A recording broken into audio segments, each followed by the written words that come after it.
नमस्कार मित्रों, राम राम। कैसे हैं आप सब? आशा है कुशल मंगल होंगे। आज गुरु पूर्णिमा के उपलक्ष्य पर आप सभी को गुरु पूर्णिमा की हार्दिक शुभकामनाएं। सभी गुरुओं को सादर चरण स्पर्श।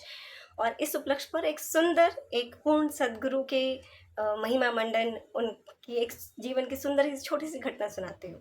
ये घटना है समर्थ गुरु रामदास जी की। महाराष्ट्र में सारे महान महान सद्गुरु हुए हैं। मैंने शायद अपने पहले वीडियो में भी बताया है कि सद्गुरु एक ही होते हैं। गुरु आपके जीवन में बहुत सारे हो सकते हैं, परंतु जो पूर्ण सद्गुरु होते हैं वो वास्तव में ब्रह्म स्वरूप होते हैं। ऐसा मैं नहीं, ऐसा कई महान महान सद्गुरुओं ने कहा है। ऐसा नीलकंठ वर्णिक जी स्वयं जो कृष्ण के अवतार थे, चैतन्य महाप्रभु जी जो स्वयं श्री कृष्ण और राधा देवी जी का मिश्रित अवतार थे, इन सब ने कहा है, मैंने नहीं। तो ये घटना उनके जीवन की है। उनका एक शिष्य होता है, ठीक है।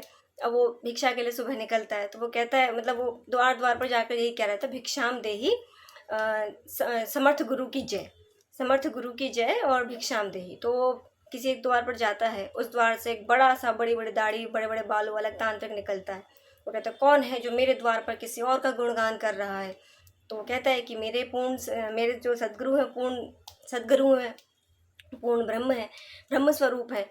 तो वो कहता है कि अच्छा, तेरी इतनी मजाल, मेरे द्वार पर आकर किसी और का गुणगान करता है। जा, मैं तुझे श्राप देता हूँ, तू कल का सूरज नहीं देखेगा। ठीक है, वो डर जाता है। अब वहाँ के आसपास के लोग भी कहते हैं कि इस तांत्रिक का श्राप कभी खाली नहीं जाता, ये तो बहुत ही सिद्ध तांत्रिक है, ऐसा करके।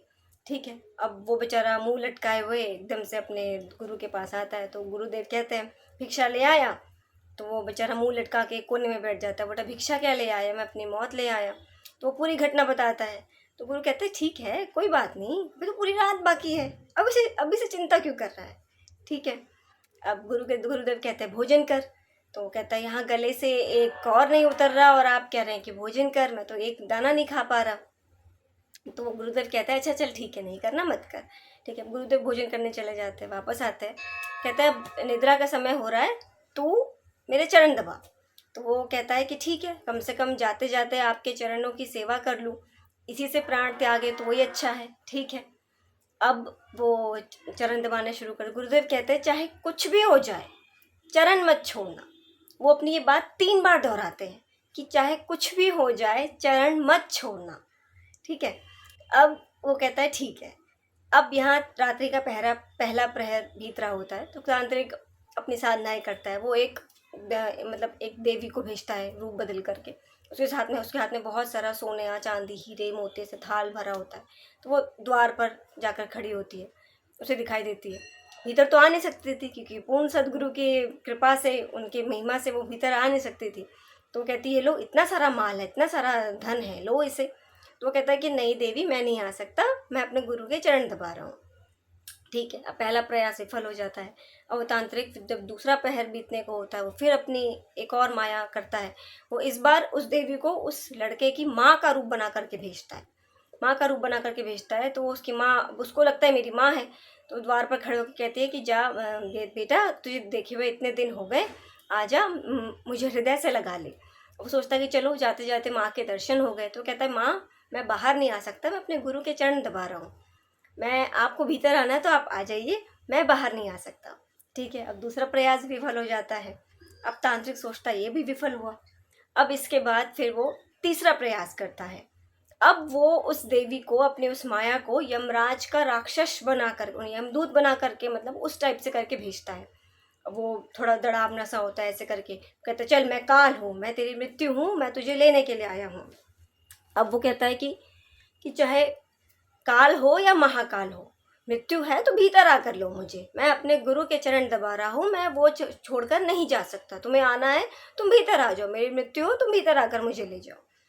अब ये प्रयास विफल हो जाता है। अब सुबह हो जाती है, चिड़िया चहचहाने लग जाती है, प्रातः काल हो जाता है, सूर्य देव की किरणें पृथ्वी पर आ जाती हैं।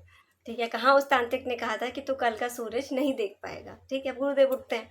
गुरुदेव कहते हैं, हो गई सुबह? कहते हैं, हाँ। कि ठीक है। तो कहते हैं, क्या हुआ? तेरी तो मृत्यु होने वाली थी, मृत्यु आई नहीं तुझे लेने के लिए? तो कहता है, हाँ गुरुदेव, मैं तो जीवित हूँ, मृत्यु तो आई नहीं मुझे लेने के लिए। फिर वो सोचता है कि गुरुदेव ने क्यों कहा था मेरे चरण मत छोड़ना। फिर वो गुरुदेव के चरण पकड़ कर रोने लगता है। कहते, जिसके सिर पे आप जैसे पूर्ण सदगुरु का हाथ हो, उसे काल क्या महाकाल क्या उससे उसका कोई अहित नहीं कर सकता। और ये वास्तव में है कि ईश्वर भी कहीं ना कहीं प्रकृति के नियम से बंधे हुए होते हैं, परंतु जो पूर्ण सद्गुरु होते हैं वो इस नियम से भी परे होते हैं। उन्होंने अगर एक बार कोई वाक्य कह दिया तो वो परात पर ब्रह्म भी उसको सिद्ध करने के लिए दुनिया इधर की उधर कर देते हैं। ये होती है पूर्ण सद्गुरुओं की महिमा। भारत ऐसे सद्गुरुओं से भरा पड़ा था, अभी भी है, अभी भी ऐसे कुछ कुछ सद्गुरु होंगे, बिल्कुल होंगे। मैं कुछ एक आध का नाम लेना चाहूँगी जिन्हें मैं बहुत हृदय से नमन करती हूँ, चाहती हूँ, या यूँ कह लीजिए मानती हूँ। मैंने अपने घर में इन सब की इंटरनेट से तस्वीरें निकाल निकाल कर लगाई हुई हैं। आदि गुरु शंकराचार्य जी, नवनाथों में भगवान मत्स्येंद्र नाथ जी, नीलकंठ वर्णी जी। नीलकंठ वर्णी जी के बारे में आप देखिए, उनके बारे में पढ़िए ना, आपको प्रेम हो जाए। वो तो बाल योगी है, वो भले ही बाल योगी, बट आपके हृदय में जो सम्मान आएगा ना वो अद्भुत होगा। उसी तरीके से राम स्वामी, ये जो स्वामी रामदास जी, एक और है स्वामी समर्थ जी। आप महाराष्ट्र में जाएंगे ना, आपको वहाँ पर मैंने देखा है, वहाँ पे लोग मंदिरों से ज़्यादा ना इनके इनके मंदिरों में जाते हैं। आलंदी में जाएंगे तो आपको संत ज्ञानेश्वर के मंदिर में जितनी भीड़ मिलेगी, आपको गणेश जी के मंदिरों में नहीं मिलेगी। स्वामी समर्थ जी, इनके मंदिरों में मिलेगी। और ये बहुत अच्छी चीज़ है कि लोग संतों से प्यार करते हैं, उनके उनके आचरण को यदि धारण कर ले तो जीवन वैसे ही सफल हो जाना है। चलिए, पुनः मिलूंगी एक और भक्त, भगवान, संत, इन सब की घटनाओं के साथ। यदि अब तक इस चैनल को सब्सक्राइब नहीं किया है तो कर लीजिए, आपको अच्छी चीज़ें सुनने को मिलेंगी, अच्छी चीज़ें जानने को मिलेंगी। और पुनः गुरु पूर्णिमा पर सभी को नमन और आप सभी को हार्दिक शुभकामनाएं। धन्यवाद। राम राम, राधे राधे, जय श्री हरि। और हाँ, आज क्योंकि पूर्णिमा है तो सत्यनारायण जी की भी जय। धन्यवाद।